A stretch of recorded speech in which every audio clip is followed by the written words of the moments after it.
Že vezmu nějaký tady asi prasátko. Tím mě Vítek vzal takhle na jídlo. Vepřová panenka, kroket. Mám takhle veliký košík, nebo spíš prostě z mýho kočárku se stal koš. A jdeme to zaplatit. Doma vám to ukážu. Tak jsem si dala 3 a jeden páreček a dám si k tomu takhle celý rohlík. Ani si to hodně líbí, mě taky. Doporučuji, je to lužná u rakovníka. A vemte si s sebou deštníky, protože dneska fakt hodně prší. Vonek máme pro sebe takhle. Už jsme dopapali. Krásné dobré ranko, dneska máme neděli. Já začínám točit nový vlog, protože zítra budu pryč chvilku a tak jsem si říkal, že začnu dneska. Vítám vás u nového vlogu, doufám, že se vám bude líbit. A dneska jsme vyrazili tady ve Smečně vedle na pouť. Je to tady vždycky každoročně, je to Anenská pouť. A vždycky to je vlastně po svatý Aně. Doufám, že to říkám správně.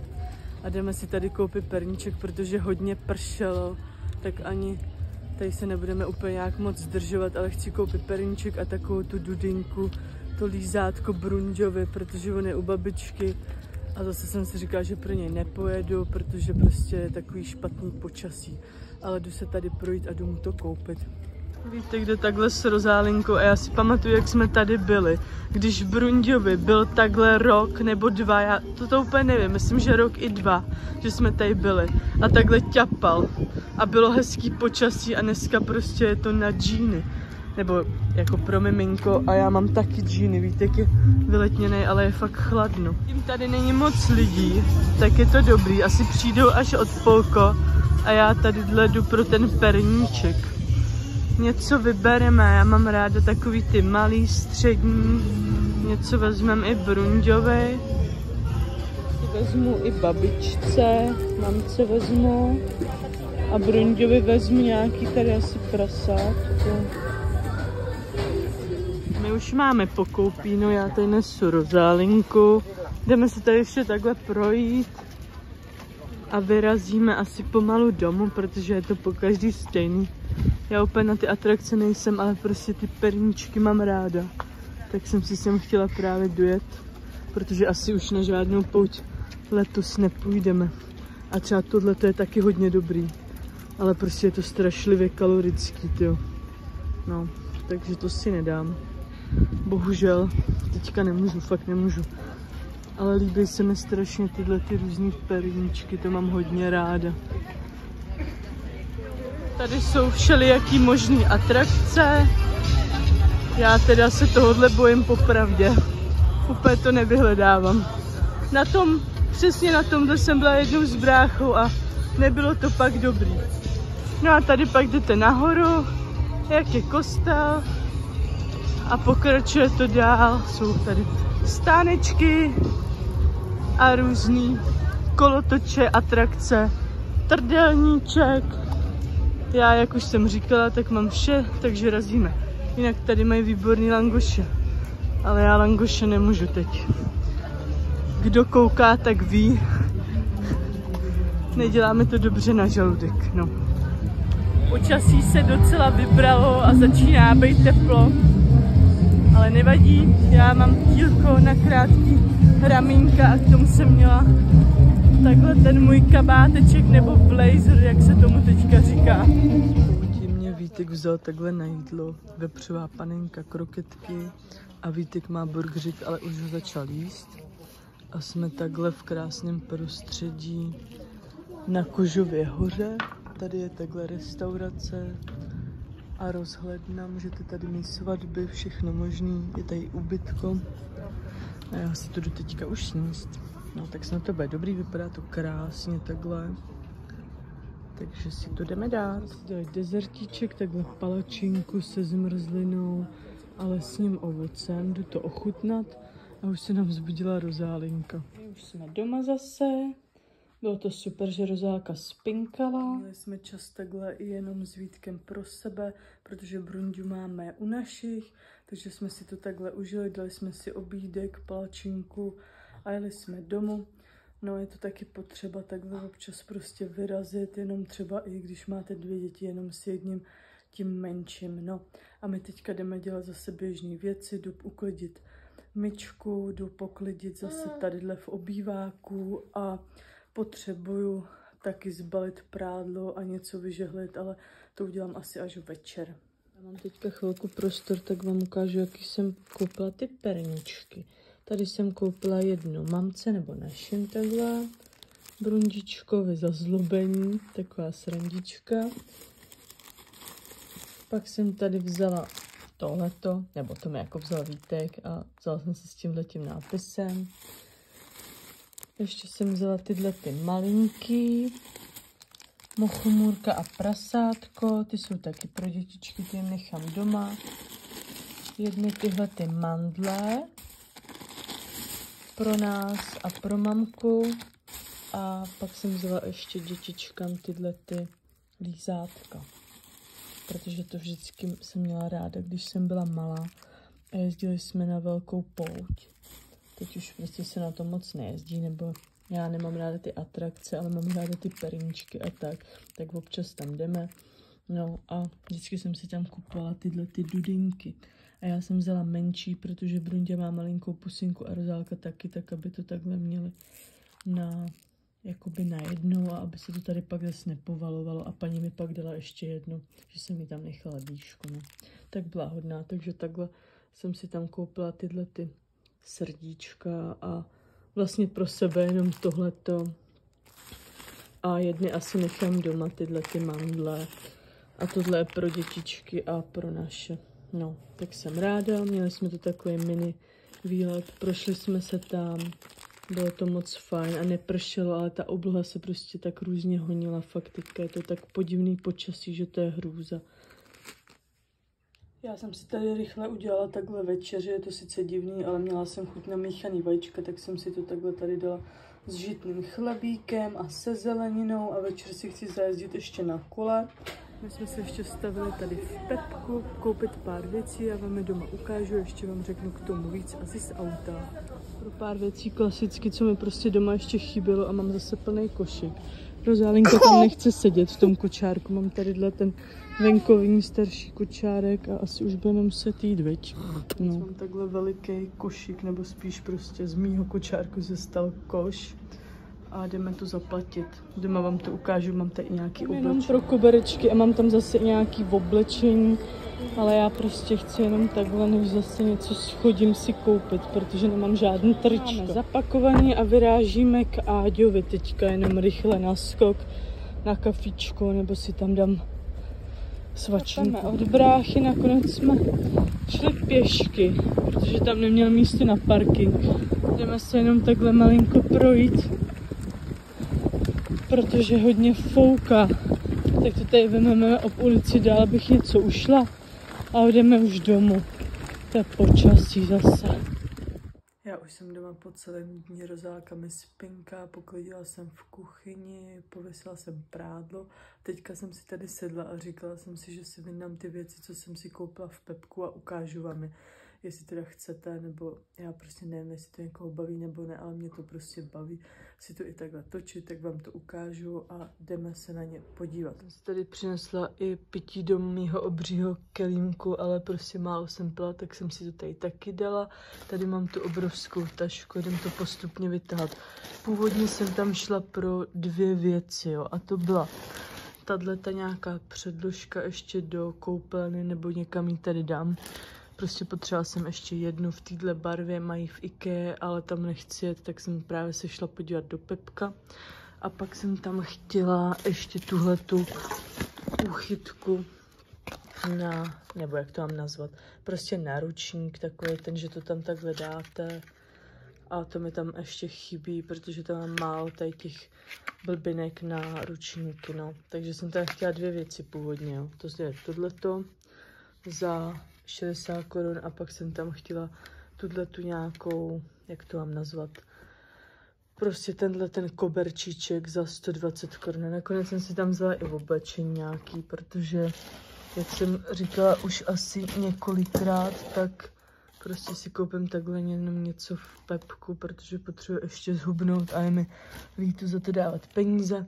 Takže tohle to unosíte, pak to vyhodíte, že ono to prostě moc nevydrží, nebo není to úplně nějak extra kvalitní, no. Takže původně jsem tam šla pro 2 věci a nakonec mám zase plnou tašku. Tak to vezmeme postupně.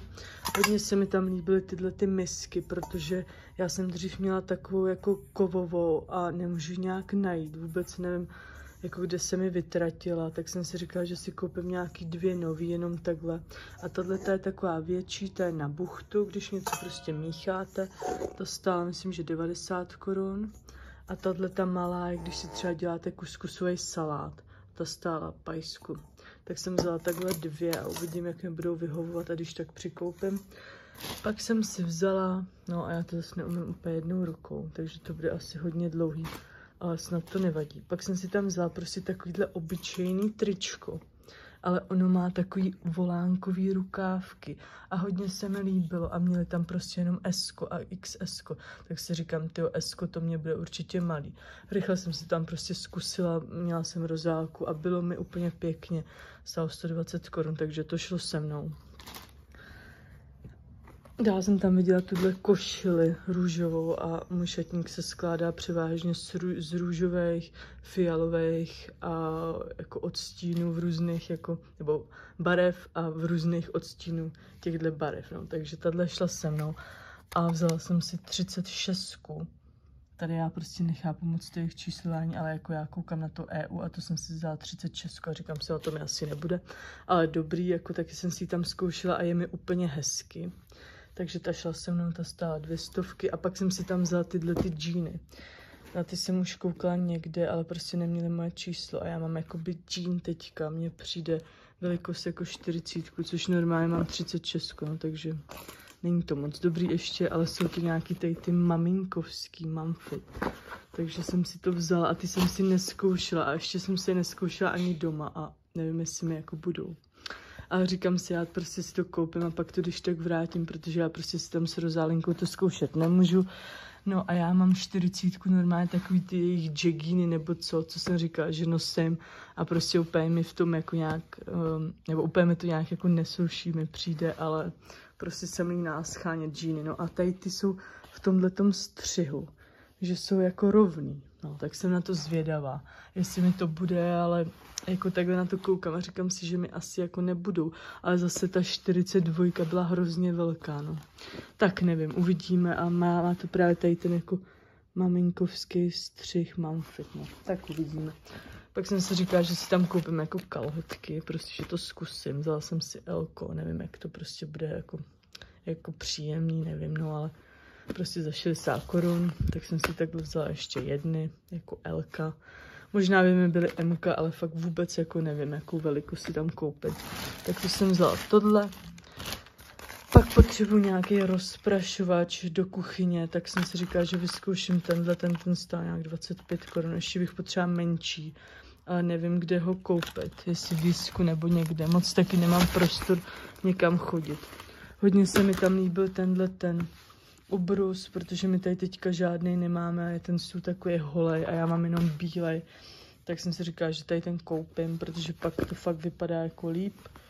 Takže tenhle ubrus, no pak jsem vzala do koše pytliky, nebo pytle, tady mám účtenku a jako poslední, co mi nepůjde určitě vyndat a teď vám to hrozně šustí, tak já si to položit, protože to hrozně šustilo, tak jsem vzala tuto jako předložku, nebo prostě takový kobereček do té koupelny. Ale já ho nechci do koupelny, ono tady je sice napsáno bat, ale to nevadí. Já si ho chci dát, jako když přijdete domů a chcete si jako tam očistit, jakoby, jak to mám říct, prostě chcete si tam dát na to nohy, ale nechcete, aby vám ten prostě bordel a co máte, že jo, zbod a tak, aby vám to šlo rovnou do bytu.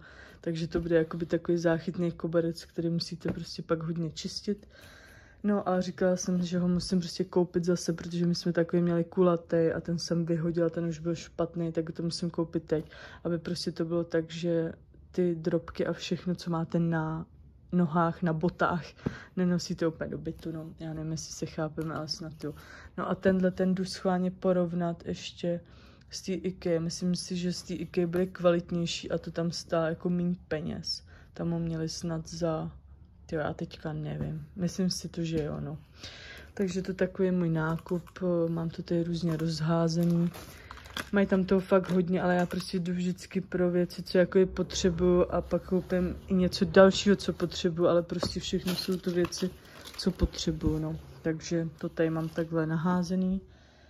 Tohle to jsem fakt potřebovala, tady ty dvě věci a tady to taky, ale prostě úplně jsem tam proto nešla, šla jsem s Rozálkou a neviděla jsem, jestli prostě něco takhle pokoupit, no. Tak doufám, že se vám to líbilo, něco z toho, třeba si tam pro něco taky zajdete. Jinak tady těch ubrusů tam mají hodně a mají i nějaký hodně ve výprodeji. Tady ten stál 100 páďů a byla i hezky ještě letní a už tam mají hodně podzimních věcí, no. Takže takový rychlej haul, doufám, že se vám to líbilo zatím. Krásné dobré ránko, dneska máme už, to je úterý, myslím, úterý. A my vyrážíme k našim, já jdu pro Bruníčka, jede se mnou teda i Vítek a on si pak něco vyřídí. No a venku je docela teda vošklivo, takže se nebudeme ani koupat, naši tam mají výřivku, tak nic. A užijeme si hezký den, tak zatím. My jsme teďka rychle s Rozálinkou na procházce, aby usnula a přijde mi, že neříkám nic jiného. Buď, že jsem na procházce, nebo že se jdeme projít, nebo že prostě Rozálka spí a tak. Auto zase tady prostě, protože tady je velký provoz. No a já jdu spinkat, pak zase jdu za Bruníčkem, no. Tak prostě furt dokola, ale je to tak, takže je to tak prostě, no. Takhle zase ťapeme, prostě maminkovský život teďka jenom, což taky není špatný, že jo, ale někdy už mi to přijde takový hodně intenzivní, no. Ale není to tak, že bych to neměla ráda, jenom říkám prostě, jak to je, že to je hodně intenzivní a vlastně máte to pořád, no. Tak určitě to znáte, kdo máte dětičky takhle malý. No dobré ránko, já si tady takhle dělám párečky s jarní cibulkou a budu mít míchaný vajíčka. Prdělkům jsem udělala čaj, už jsou po snídani, takže to tady mám roztáhlý. No a jdu se nasnídat, protože mám hrozný hlad. Mám velký hlad, tak jsem si dala 3 a jeden páreček a dám si k tomu takhle celý rohlík. Ani nemám chuť na zeleninku a jdu si to rychle sníst, než zase začne Rozálinka kvíkat. Já dám košík a Bruníček mi pomůže, veď? Mámo, takhle to bude, že nejdřív já ti podržím dveře, ano, aby si mohla odemít. Dobře, tak jo, tak to jdeme uklidit. Krásné, dobré odpolko, dneska máme sobotu a my jsme vyrazili na takový malý výlet odpoledne. Kousek od Rakovníka je železniční muzeum Lužná u Rakovníka a mají tady vláčky a takhle jako všechno možné pro děti. Já jsem tady byla, když jsem byla malá a teďka má přijet vlak, tak jsme zvědali, jaký to tady bude a vezmu vás sebou. Už se blížíme, vidíme první vláčky, Brundě je tam s Vítkem, já tady s Rozálinkou a tady koukám, že je vláček pro děti i, že se tam budou vozit. A já si pamatuju, že jsem tady právě byla s základkou a dali jsme si na tu kolejnici minci. A on nám jí ten pán s tím vláčkem rozjel. Tak schválně si to tady ještě bude. Jsme zaplatili a jdeme se podívat. Asi tady nebude moc lidí, protože dneska není úplně právě ideální počasí, ale teďka přestalo pršet, tak snad to chvilinku vydrží.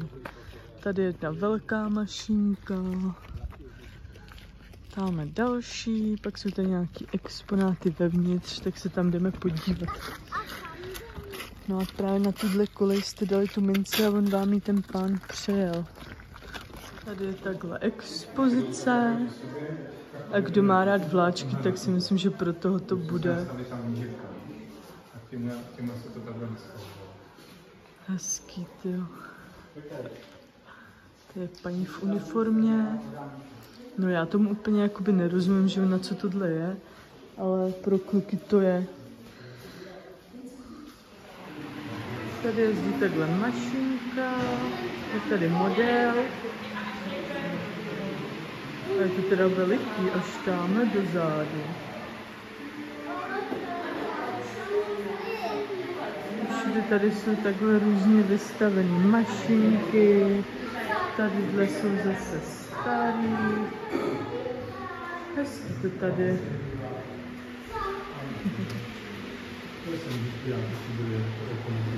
Tady je parní stroj z Blanska. My si to tady takhle projdeme. Je tady toho dost a pojedeme se pak projet tím vláčkem ven. Tadyhle jsou i vystavené uniformy. Hezký to tady je, no já vím, že to zase říkám po 10., ale opravdu takhle, kdo má rád vláčky pro děti. Se jde tady projet vláčkem, já to dál nebudu točit, protože tam sedějí lidi. My tady počkáme s Rozálkou, vypadá, že pojedou. Brundě je tamhle.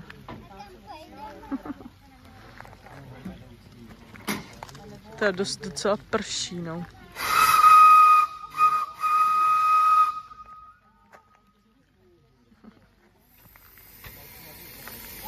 A jedu. Neboj se.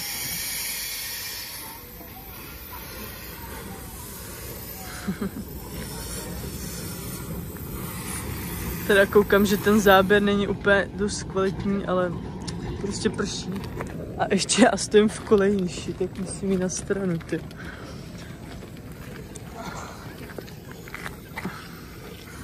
No, tady jsem stála a teďka tady pojedou.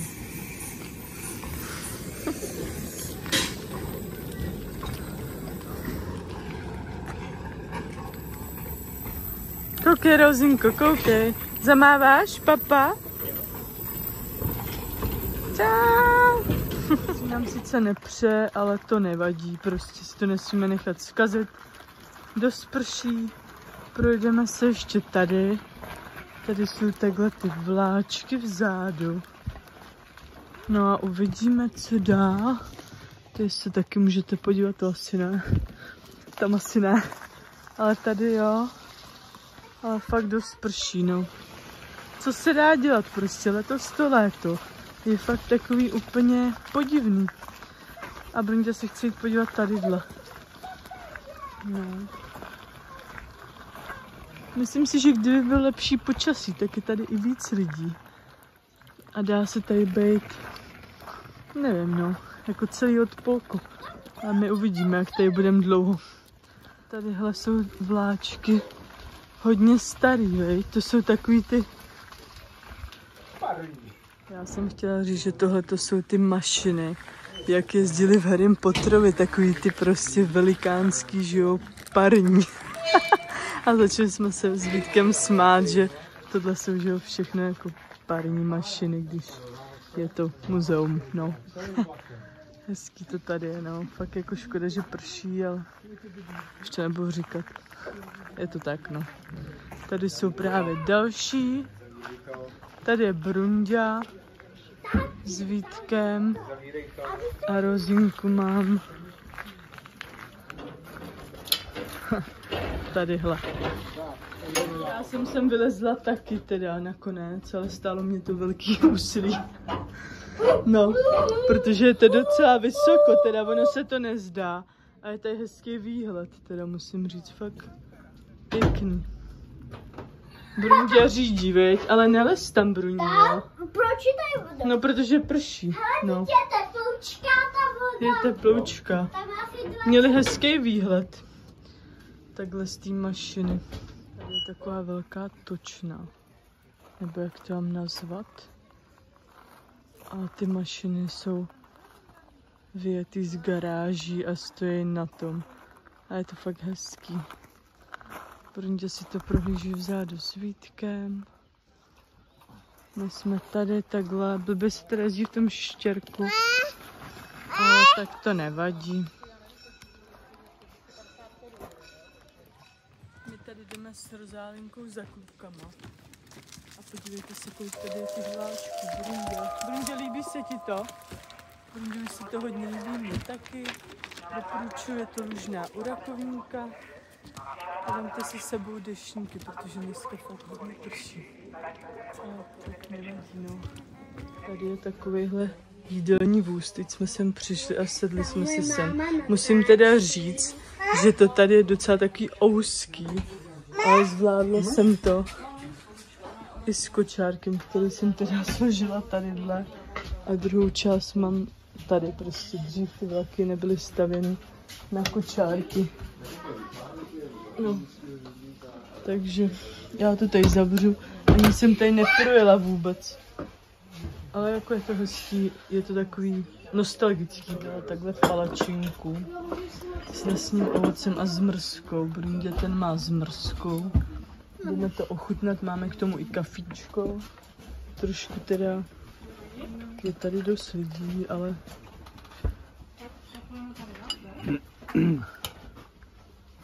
dá se to, akorát musí lidi zavírat. My tady totiž sedíme takhle u dveře, teda výborná, Rozálka taky papá sama. Vítek hledá, že pojede do Drážďan a Brunďa, ten taky papá sám. Vonek máme pro sebe takhle, už jsme dopapali. Rozálka taky měla palačinku. A já taky. Ty taky, to je jasný. A za chvilku vyrazíme. Jsem tady vlezla do vagónku, který je jako herna. Musíte se tady teda zout, ale já sem už úplně nejdu, protože je docela dost hodin. A oni právě v 5 zavírají a už je 3/4. No. Takže já jdu za Brunďou. Ty jsou tady venku. Rozálka. My už jdeme z muzea, bylo to moc hezký, užili jsme si to, dali jsme si i výbornou palačinku, kafíčko, takže doporučujeme 9 z 10, 10 si ještě necháme třeba na něco jiného, ale bylo to fakt super. Kdo máte rádi vláčky, tak sem zajděte, je to u Rakovníka, Lužná u Rakovníka a je tady tak program na, já nevím, 3 hoďky si myslím, no záleží prostě, jak máte ty vláčky rádi.